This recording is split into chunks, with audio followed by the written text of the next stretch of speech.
liberdade, na verdade, tem uma interpretação possível para cada indivíduo. Seria muito ousadia da minha parte querer definir o que é liberdade, na medida que cada pessoa pode interpretar como liberdade algo que para outra pessoa talvez não seja. Agora, por óbvio que existem lugares comuns nos quais liberdade tem um sentido único. Sentido único não, mas um sentido que todos concordam, né? Por exemplo, obviamente a gente sabe que não estar preso é estar livre, né? Então a gente sabe que muito dificilmente em algum outro contexto isso é uma forma de liberdade. E a bem da verdade é que a liberdade tem as mais diferentes conotações conforme cada sujeito, cada agente, cada pessoa que está interpretando alguma coisa. Então, via de regra, a liberdade é isso.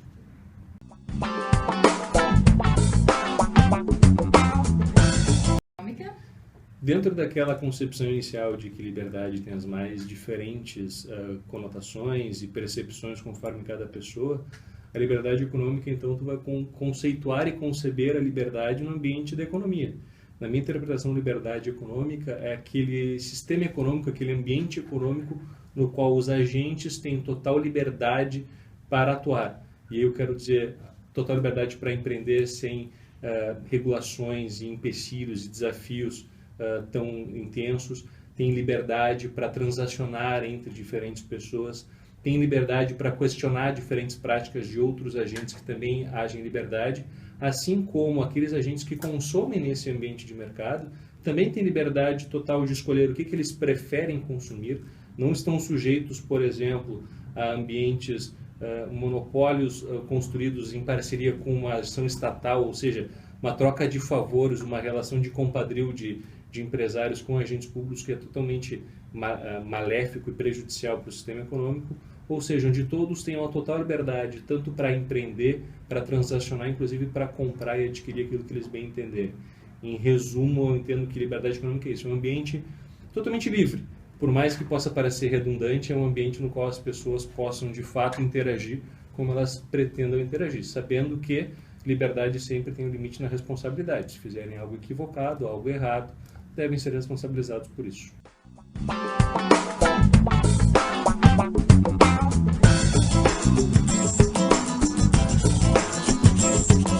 O Brasil, assim como qualquer lugar do mundo, pode conceber e no Brasil pode existir um ambiente livre.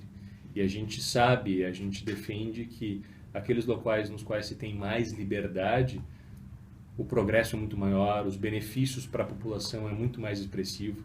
Agora, a gente não pode dizer hoje que o Brasil é um ambiente livre, especialmente no âmbito econômico. Existem alguns estudos internacionais, eu sugiro os estudos do Instituto Fraser, do Canadá, ou da Heritage Foundation, nos Estados Unidos, que fazem escalas de nível de liberdade nesses países. E um dos principais índices relevantes é o índice de liberdade econômica.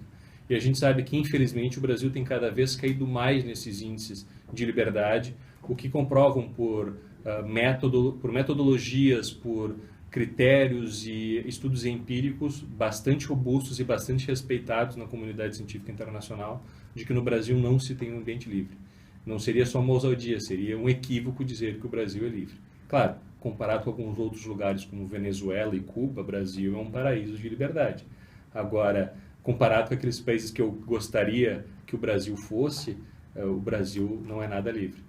Agora, de novo, não quero dizer que eu prefiro os outros países. Tem uma frase de um deputado que eu gosto bastante, eu quero viver em outro Brasil, eu não quero viver fora do Brasil.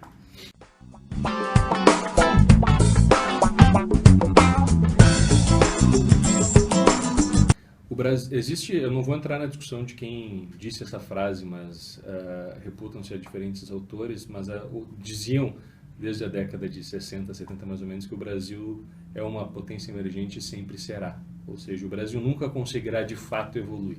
E tem vários aspectos que confluem para isso, que fazem com que isso seja a realidade. Uma das maiores provas disso é que, por mais que a gente se desenvolva em vários aspectos, a gente tem tantos outros empecilhos, tantos outros desafios a superar, que a gente quase que acaba perdendo os benefícios daqueles avanços que a gente tem. Se tu fores analisar, nós temos vantagens absurdas em relação a países nos quais a liberdade econômica proporciona um ambiente muito melhor. Dá um exemplo, o Brasil é um país extremamente cosmopolita, é um país extremamente extenso e que nunca teve guerras propriamente ditas entre sua população, salvo para questões de separatismo, mas enfim, não entra nesse mérito, mas não teve guerra, por exemplo, nunca fiquei sabendo que o gaúcho entrou em guerra com o nordestino simplesmente porque era nordestino, não tem essa questão de diferença de raça, sem entrar na discussão que algumas pessoas trazem hoje, mas o Brasil convive muito bem com a diversidade, isso é inegável.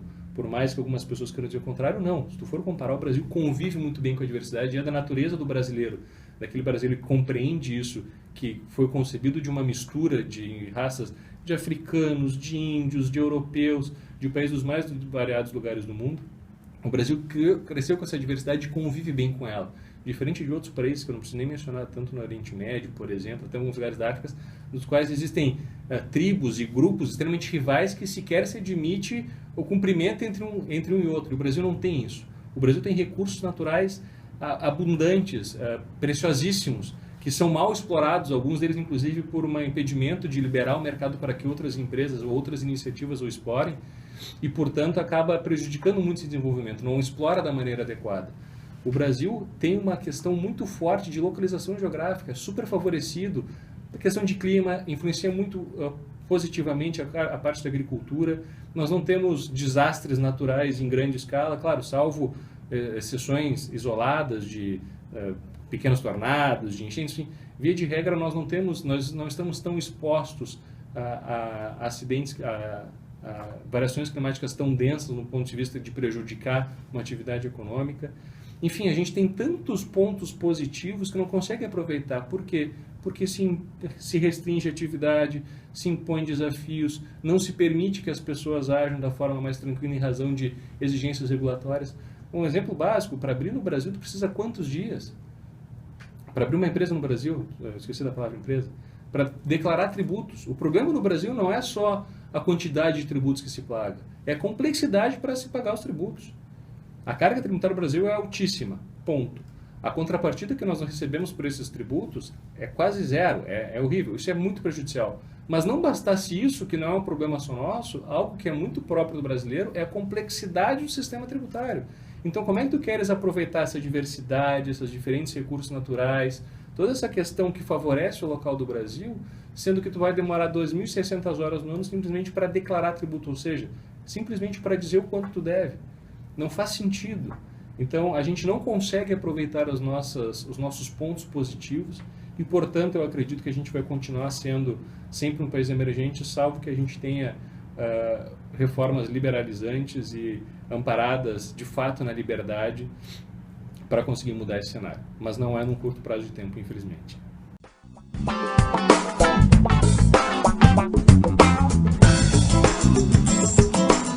Um passo atrás na tua pergunta, eu acho que quem forma riqueza é o indivíduo. No país podem ter vários indivíduos que geram riqueza e, portanto, tu pode considerar que aquele ambiente é um ambiente no qual tu identifica a riqueza. Mas eu não entendo que a entidade país, a entidade Estado vai gerar riqueza. Ela é incapaz disso.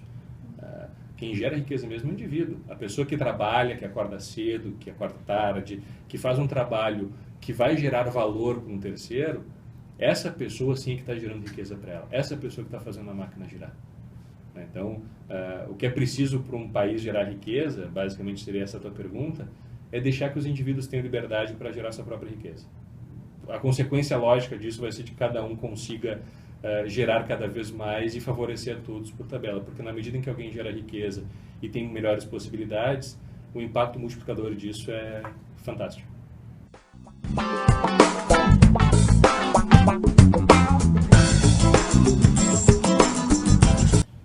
Minha opinião sobre a competitividade está muito ligada às respostas anteriores.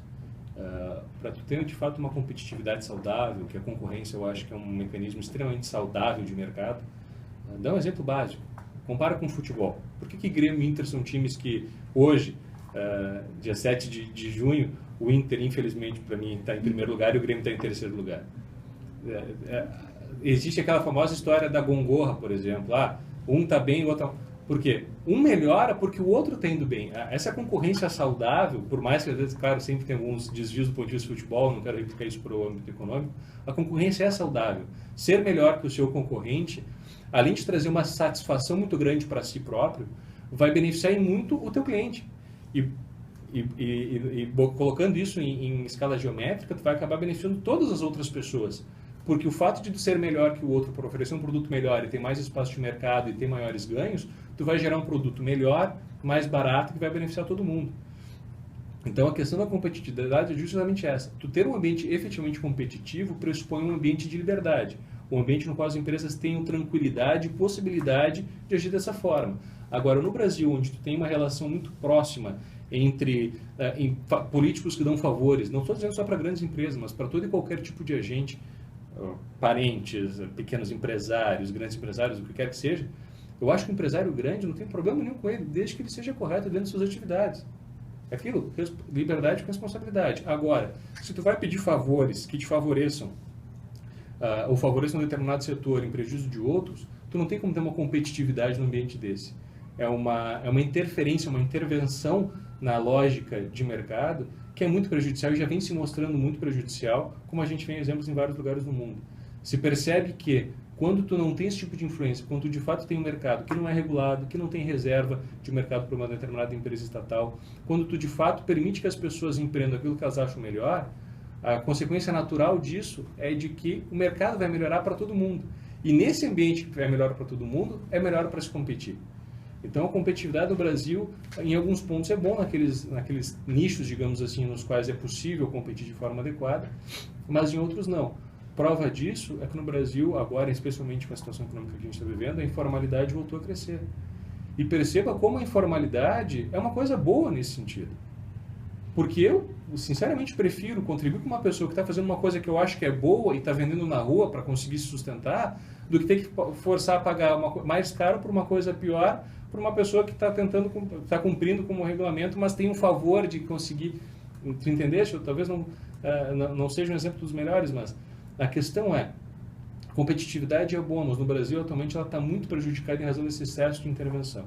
A minha percepção, não como economista, mas como agente, como todas as pessoas são como agente do sistema econômico, eu acho que a competitividade é sim benéfica pelo que eu já expliquei. Agora, no Brasil, a gente perde muito. Pelo que eu já falei antes, dos desafios do Brasil, excesso de regulação, tempo para carga tributária, isso prejudica muito a nossa competitividade, mas também, em gênero, por toda aquela questão de excessiva influência e intervenção do Estado que prejudica o desenvolvimento de atividades econômicas e, portanto, faz um cenário global, faz com que o Brasil não tenha tanta competitividade. Só um parêntese, o câmbio aqui acaba sendo um agente, um item acessório, na minha interpretação, no âmbito que a gente está conversando aqui. Porque o câmbio tem sim influência em aumentar a exportação, diminuir a exportação, aumentar a importação, aumentar o preço de algumas coisas, baixar o preço de outras, trazer coisas da China. Não estou dizendo que não tem influência, tem. Mas um passo antes, na minha percepção, é muito mais importante. Tu vai conseguir ter mais competitividade quando tu liberares a tua economia, quando tu efetivamente estares vivenciando um ambiente de economia livre. Então, eu gosto de fugir um pouco do tradicional e justamente isso. Olha, em regra, torna o ambiente livre. Depois os outros índices os outros fatores vão influenciar de uma forma natural e o próprio mercado vai tender a se adaptar e a gente vai poder aproveitar as nossas vantagens competitivas em relação àquilo que a gente é melhor.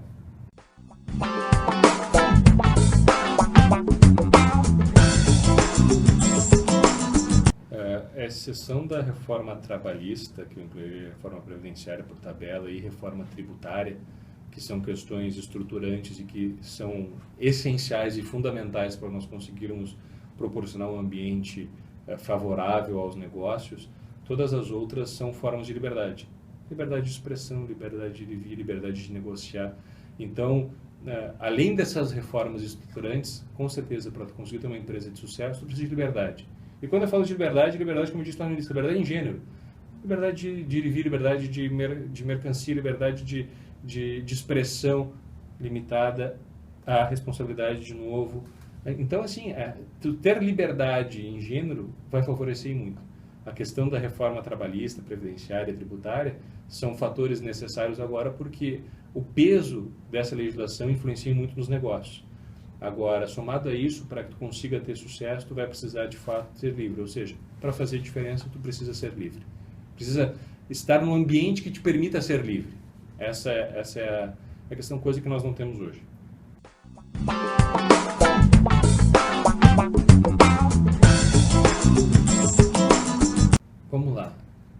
proporcionaliza as revoluções do ponto de vista de política, economia, por meio da formação de líderes. Eu acho que é um pouquinho inverso. A que o IEE se dedica? A entidade que eu faço parte, eu fui diretor, enfim. Ele se volta à formação de pessoas. Formação de líderes empresariais amparados em determinados valores de liberdade, propriedade privada, Estado democrático de direito. E que esses líderes, quando formados, essas pessoas, indivíduos, terão capacidade de replicar o seu conhecimento e, portanto, construir um ambiente mais próspero e mais favorável para todos. Um ambiente não necessariamente só de negócio, ambiente político, ambiente social, na sua família, enfim. Então, o que é o papel do IE? O papel do IE é formar pessoas com determinadas características, com determinados valores, determinadas concepções, e essas pessoas, dentro de cada uma das suas realidades, vai replicar isso. Então, a mudança, o IE jamais será uma entidade voltada para uma reforma política. Não é uma entidade política, não é uma entidade partidária, longe disso. Não é uma entidade voltada, por exemplo, para a construção de políticas públicas. Não, é uma entidade voltada e voltada para dentro. Ela olha para si e diz, vou formar pessoas. E essas pessoas vão atuar nas suas áreas de atuação, com perdão da redundância. Advogados como eu, economistas, engenheiros, arquitetos, dentistas, médicos. Todo esse perfil de pessoa existe numa entidade como o IE. E essas pessoas vão ter uma formação complementar à sua formação profissional para que, naquele seu ambiente profissional, consiga replicar esses valores e conhecimentos de modo que, cada um à sua medida e de acordo com as suas capacidades de influência, melhorar aquele ambiente. A iniciativa do IE, que foi precursora aqui no estado do Rio Grande do Sul há mais de 30 anos, foi replicada já em vários outros estados e tem se mostrado super acertada e um sucesso tremendo.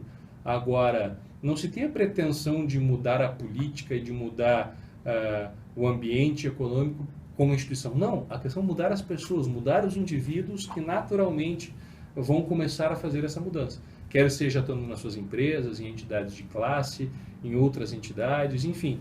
A ideia é formar pessoas, e nisso tem um sucesso tremendo, para que essas pessoas tenham capacidade de replicar esses conhecimentos, aquilo que acha favorável no futuro.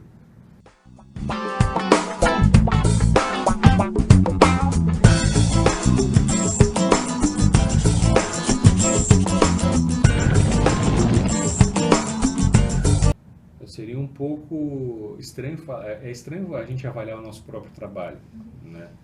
E eu não vou ter presunção de avaliar muito bem, ou pelo contrário, você usar uma falsa modéstia de avaliar muito mal. Eu vou dizer da minha satisfação no resultado que foi apresentado. Assim como eu tenho satisfação tão grande quanto em relação ao trabalho feito por quem me antecedeu e por quem me sucedeu no IE. Eu acho que a iniciativa Fórum da Liberdade, a iniciativa de dirigir uma entidade como o IE, é uma iniciativa fantástica que tem benefícios tremendos, e a organização do Fórum da Liberdade é uma atividade de muito crescimento pessoal. E quando tu apresenta um evento como nós apresentamos e vem sendo apresentado desde então, que atinge mais de 5 mil pessoas, que é visto por mais de 200 mil pessoas online, que tem mais de 20 e tantos palestrantes internacionais, que tem uma estrutura de vários dias e uma repercussão internacional tremenda, a gente sabe que é reconhecido o Fórum da Liberdade como o maior evento de debate de ideias da América Latina.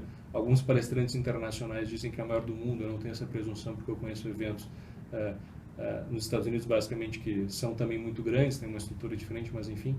Então, é uma experiência fantástica participar de um Fórum da Liberdade. Organizar ele é ainda mais fantástico. Agora, mesmo que não se esteja na figura de organizador, simplesmente participar de um evento como esse, sem dúvida alguma, já é um agente de mudança sem precedente.